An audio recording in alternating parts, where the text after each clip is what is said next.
Royal Challengers Bengaluru की ऐतिहासिक जीत का जश्न चिन्नास्वामी स्टेडियम में मनाया जा रहा था, लेकिन उस जश्न के शोरगुल में 11 मासूम जिंदगियां खत्म हो गई। जी हां, रॉयल चैलेंजर्स बेंगलुरु जिन्होंने 17 साल के बाद पहली बार आईपीएल जीता और उसका जश्न मनाया जा रहा था चिन्नास्वामी स्टेडियम में। 33 लोग जिंदगी और मौत के बीच जंग लड़ रहे हैं। सबसे शर्मनाक बात यह है कि जब स्टेडियम के बाहर लाशें गिर रही थी, अंदर नाच गाना और भाषणबाजी जारी थी। दरअसल आरसीबी को आईपीएल जीते महज 18 घंटे भी नहीं बीते थे कि बेंगलुरु में चिन्नास्वामी स्टेडियम के गेट नंबर 7 पर भगदड़ ने मौत का तांडव रच दिया। ऐसे में सबसे बड़ा सवाल यह उठता है कि इसमें लापरवाही किसकी है? क्या इसके लिए सीधे तौर पर सरकार जिम्मेदार है?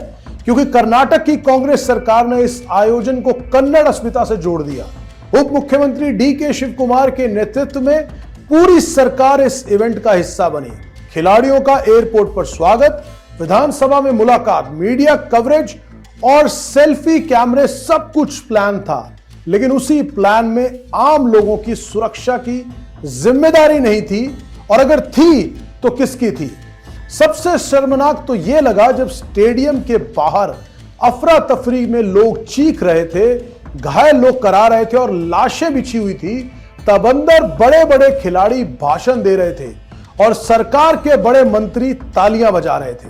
हैरानी तो तब होती है जब सीएम सिद्धरमैया ने बेंगलुरु की इस भगदड़ की तुलना महाकुंभ जैसे विशाल धार्मिक आयोजन से कर दी और कह दिया कि भगदड़ कोई पहली बार नहीं हुई है, महाकुंभ जैसे आयोजनों में भी ऐसी घटनाएं होती आई हैं। सीएम का यह बयान ना सिर्फ तथ्यों से भटकाव पैदा करता है, बल्कि असली मुद्दे से ध्यान भटकाने की बेहद सस्ती कोशिश भी है।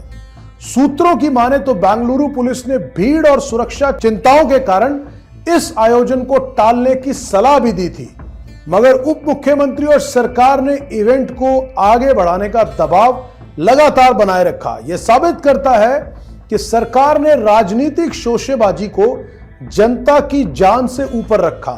वहीं सरकार के कुछ लोग यह भी कह रहे हैं कि 45,000 की क्षमता वाले स्टेडियम में 4-5 लाख लोगों का पहुंचना क्या जनता की नासमझी नहीं थी? मतलब सरकार ने सीधे तौर पर लोगों को ही उनकी मौत का जिम्मेदार बना दिया और खुद पूरी तरह से पल्ला झाड़ लिया। अगर जनता ही दोषी है तो फिर सरकार और पुलिस की क्या जरूरत है साहब? क्योंकि सवाल यह है कि भीड़ को आमंत्रित किसने किया? किसे अंदाजा नहीं था कि बेंगलुरु में आरसीबी के फैंस कितने हैं? क्या कोई क्राउड मैनेजमेंट प्रोटोकॉल नहीं था या रखा नहीं जा सकता था?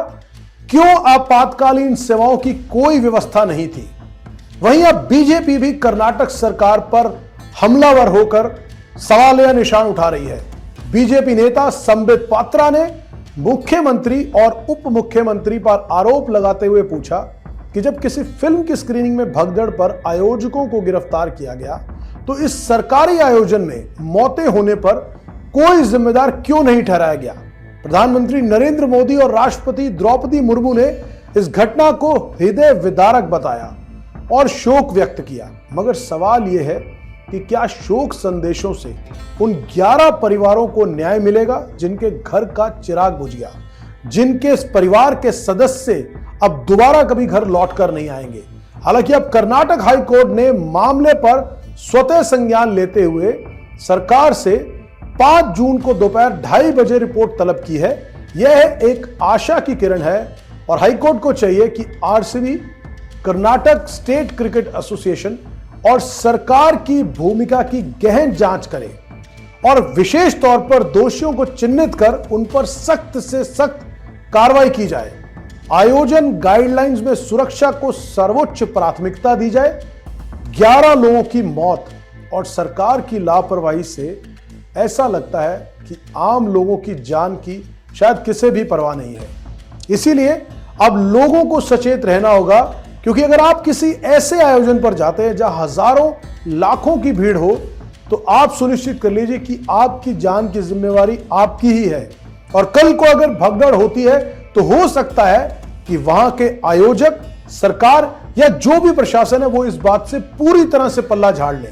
तो ये बात, ये जो हादसा बेंगलुरु में हुआ है, ये इस तरफ भी चिन्हित करता है कि जब भी कहीं पर इस तरह के बड़े आयोजन हो या जल्दी में बिना तैयारी के आयोजन हो, तो जनता की जिम्मेवारी खुद की बनती है कि वो अपनी सुरक्षा को खुद सुनिश्चित करे, क्योंकि आने वाले समय में ऐसा फिर कभी हो और ऐसी दुखदाई घटना हो तो उम्मीद मत करिएगा कि सरकार या प्रशासन उसकी जिम्मेवारी लेता हुआ दोषियों पर कार्रवाई करेगा।